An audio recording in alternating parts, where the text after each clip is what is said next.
Taeao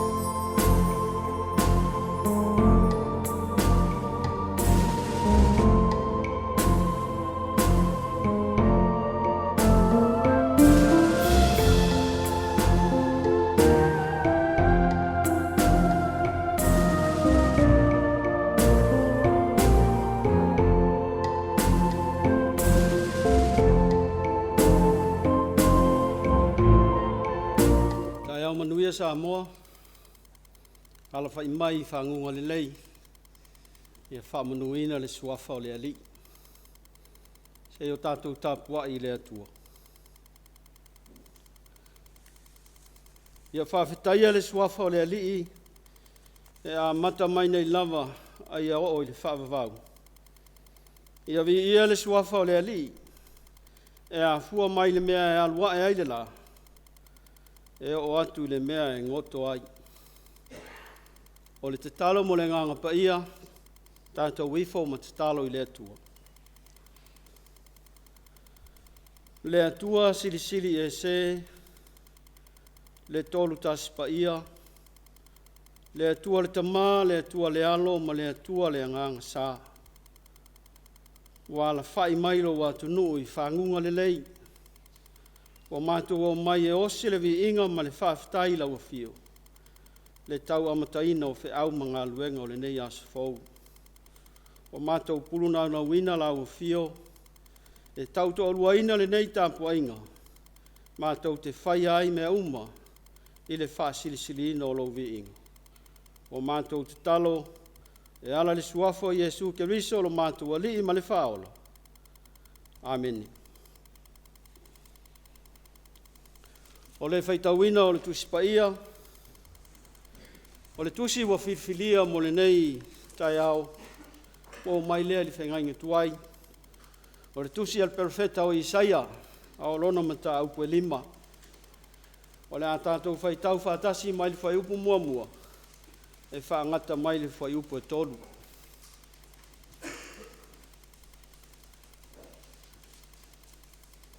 Isaia lona mata aupu e lima, o le a tātou whaitau whaatasi mai li whaiupu mua mua, e whaangata mai li whaiupu e tolu. Whaafonga maia, o awhionga pa ia o tātou ali. Whaitau.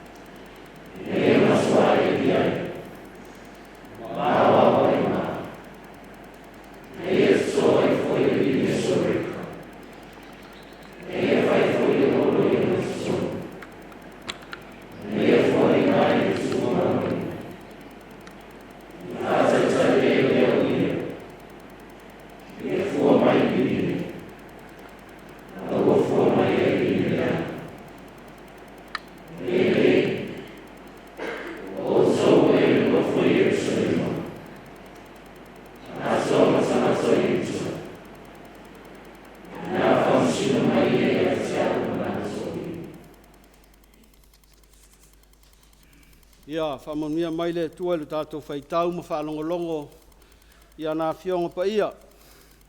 Ia tū mau atu peia te ia, lona vi inga neisa i o le whavavau. Amene. Le launga le suafa ma malu le tua le tamā, le tua le alo ma le tua le ngang sā. Amene. Wa mawale matua mai le tusi sa whaitawina, i saia lona mta upe lima, a wau whirwhilia se vaenga le whaipu mua mua, whaafafonga au te whaitawina. Te ia o pese atu i lau pele, o le pese i lau pele i lana tō vine. O le manatu fia wha mamafa i le nei Taeao, o le pese a le wō i lana tō vine. Ua wavala mai o fōlinga. Pei wa o tepa i whetū ma le māsina. Wa latou whepulafi mai le wani monimo i le langi. Ai au nofo tō tasi, ma au whaanoa ma le tangi. O nisi o whātunga Samoa i mea nei o whai ngā paanga, O pese au alofa o langona o le whatu pese wa ia whaatusa hailo nā tunu po lana mana mea. Ile maasina ma whetu. E whepu lafi mai le wani monimo le langi. Wa nā o ni sāwhia whinga ma ni momaonga e whaatupu ai le alofa. Whaatau ai so tanga. Au le foi manu lauti o le nei vai aso le whaasolonga le tusi whaitau aso le whakasa wa wha au tu mafutanga ma whana ma le atua. E whapea ma le anganga o le pese i le tusi a Isaia na whaitau wina. O le pese i le paanga ma whana le atua ma Israelu lona nu. Ua whaatusa i le whai whaatuanga vine ma lana tō vine. Ia e whapea ale ngangana whaatusa. E whaonga e tuistala e peru le sio sio manga e tau whaamatala ma momoli ai se au na ia malamalama ngō fie. E malamalama le leia Israelu i le ata o le tō vine me whaatuanga saito. E ia fwoi na malamalama le leia Samoa i whaatuanga talo ma whai. A tala noa lai whaatuanga. E le se ngā luenga whai ngō fie. E usupo e la ina ma vela sia e afu mo ti ngā ina. A e ono sa ia se ia tau ia le tau ti ngā. Whaafafonga fwoi upo le pese. Whai maile fwoi upo mua. O le tō vine ne whātu ina i le maunga lafu le mu. O lona winga. E le whai ngō fie le asa ina o le whanua. Whai upo e lua na matua eli ma wau maa. E lena ona sunu i o vine le ele. Aina ta pena mai a ea. Wha malu lu le leile ele. Au ese maa e ono whai ma wha lave lave i le sosolo wa o le vine. Whai mai watu tō ai le vine so reka. So reka o le vanu whai mai e ta oto i le vao askelona makasa. Ai wha pēo e ola te le ai le vine. Ai whainga tāo na asa. O lona winga, e leo ni vine ta tele. A o vine so reka na fili mai vanu. E le whaingo fio na maua. Whaima le olo i le o ngā tutonu. Tu i ai ma le tu ngā waina, wine press. E te tau ai le sua o le vine. O lona winga, o se matua tō vine au tō vine. E le i whatanga whaia. Mai le tau ngō fie foi. Tasir wha moe moe. Ia fua tele mai fua le lei. Whai mai le whai upo e lua. O na wha tali ai lea. O ia fua mai ne vine. A ua fua mai ai vine leanga. Mau le tinga ina e asa le maunga. Le tau ia le tau tinga e eli whanua mau maa. Au mau foli maa losi na whau ai le olo. Ma sa uni le tu ngā waina. A o le tō vine mai a tāpena. O le Israelu lea i le valu senturi a o ngā lue i saia i saiuta. Ma ua lunga lona tūlanga tau tamau a inga e le mativa i se mea. E mā losi e le whaia ina i se taua o na sa iai le atua. O le nuu na tā pena le leia le atua. Na fili whapitoa mai lona alofa tūnoa. E tā alofa ua ngalo ia Israelu le alofa le atua. E a le atua e alofa. Ai a Israelu e wha ngalo. Peitai. E uia i se ti ngao le atua. Ai tatala le pese i le whai mai. Se ia o pese i lau pele. O le pese i le pele i lau tō vine. E tau mai ai tātou. E ui se whalong te tāo Israel. E tū maua lunga le alofa le atua. E pele i le atua lona nu. O lana tō vine tangata. E moni ana na whaasala Israelu. Whata whea i pulenga ese i lona tala whaasolopitu. A ole vai tau e 5 tolu iwa tau sanga lumanai mesia. Na toe au mai e le atua Israelu. Ma whaana nofo i kanana. Le nuu fola ina. Samoa e malau whaafonga Tapuaiga. O le whamanatu leo mo i tātou o le tala le lei. O tātou o tō vine a le atua, na tauti ngā ai le atua. E tapena, o le so reka na fili le atua ma le wha moe moe. Ia manuia, ia fua maini fua le lei e ala i lo tātou whaia o lo na whinangana. O Samoa o le atu nuu na tofi, e tala tautonga e tala tofi Samoa, o le so reka na fili mai vanu.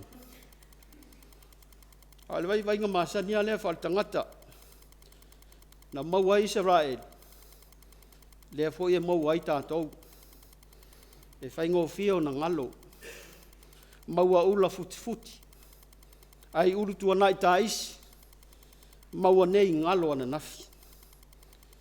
O lea fo ua fo ai mai le tua le nei as fo, tātou mana tua lo na fina ngalo. A wanga atu fi au mga luengo le nei aso.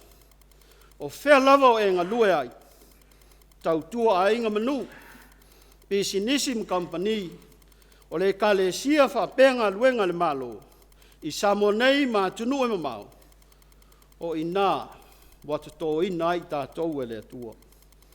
Tātou te ngā lue ai ma le whamaoni, ti ute mawhaiva, ua wala au ina ai tātou i lona lofa. E lofa leo le atua e ala i lang tō vine, na liu tino tangata e ala ia Yesu Keriso.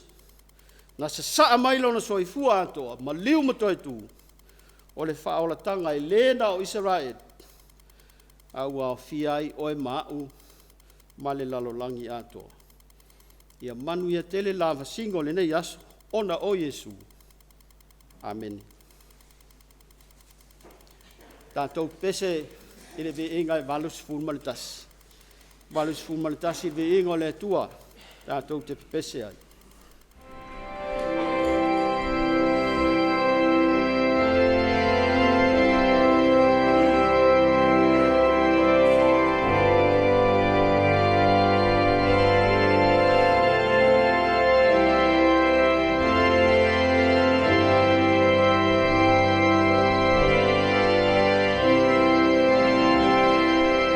Yes,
lātou te talo.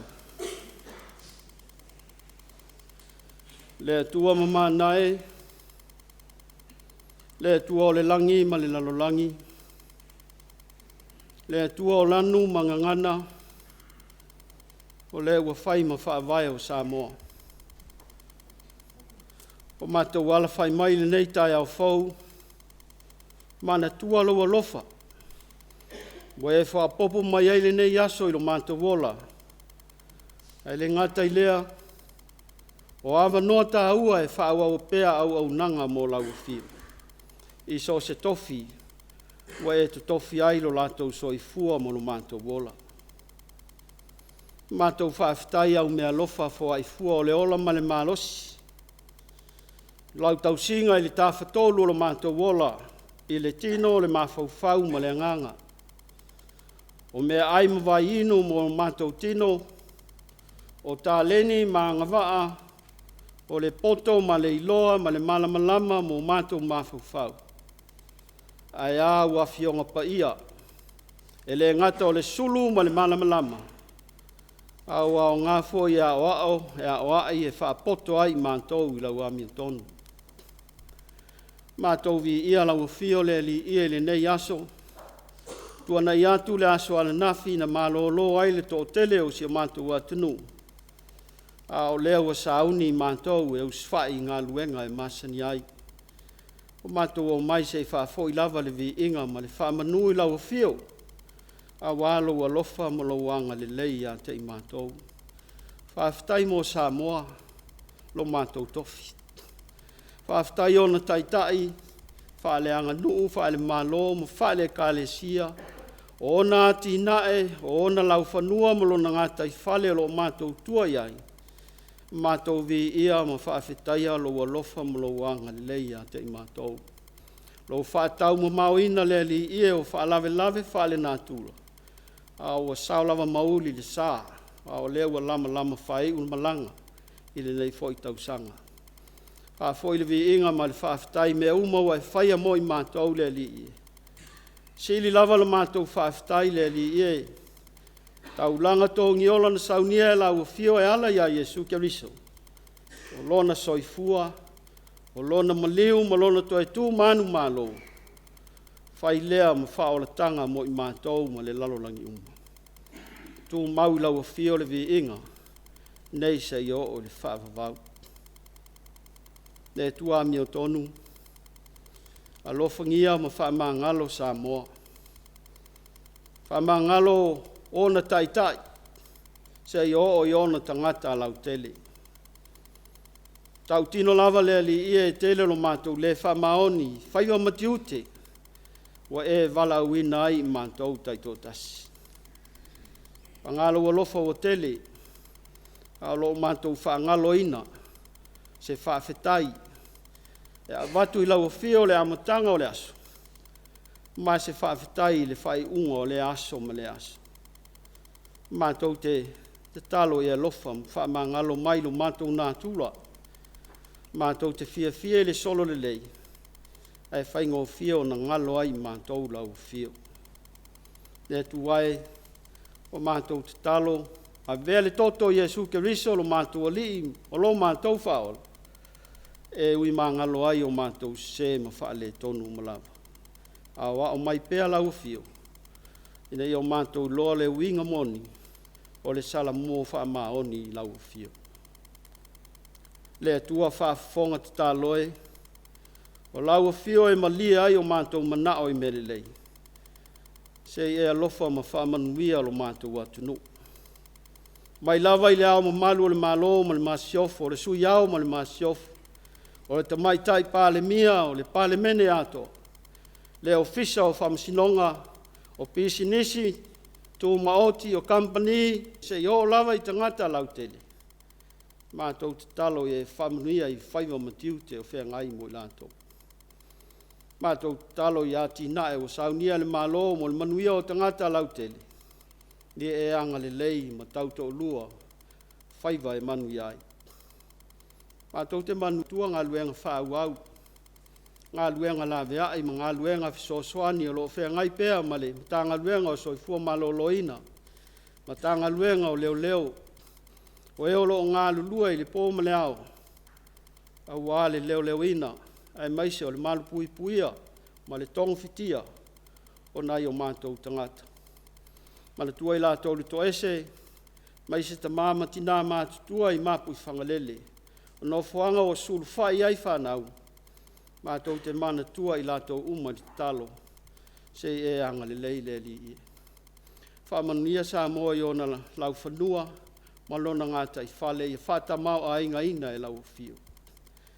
E leo pō se lilo e lau si le whanga le li le alo atu o lo mātou atunu lan tali ngā mālo le nāma yaso. Mātou te talo e awali tia e lau nganga e manu I ai fuafuanga uma. I ai ulava I le whaasili no lo vi inga. Mātou te talo e manatua I lantou e o whanoa noa ia wha maise lau nganga. Anga le leile li ia I lantou o maua I mai o le tino, whātua o tolia I tōnu a inga maota ngasi. Ia anga le lei malangu malu I au whaola le li ia. Whai o matiu te ale ata ape I ai lau whanau le nei aso le uta malitai, o whai ngā luenga ma whanau ia o onga, whai whi au ma au lotu. Mātou te talo, whi soa soani tau tōru o maila o fio, e manu I ai a mātou whai le nei aso. Mātou te mana tua whoili ngā luenga o lo whengai, ma le ofisa whasalalau le whakasa. Ia e whamanuia ia I lātou ngā luenga I ala tuai e tala ina o lo whina ngalo. O mātou te talo ia le li ia tū pōle nei aso tātou ma futa pēr malau fio e manu iai. O mātou wofo I nātu le li whātasi ma le tele o manao I o mātou lotu. Whai alo whina ngalo. Ai au alava I o mātou loto. O mātou te talo, e ala le suafo Iesu Keriso lo mātou alii ma le whaola e tōtasi. Ao le manuia ma le file mua la au fio le tua le tamā. Le alofa sisi de eso Iesu Keriso lo mātou alii ma le whaola. Mawhitanga ma lau fio nganga pa ia. Tu mau mai le ilungo I mātou uma ma lau whanau uma I le larolangi atoa. Nei se io I le whavavau lava. Amen.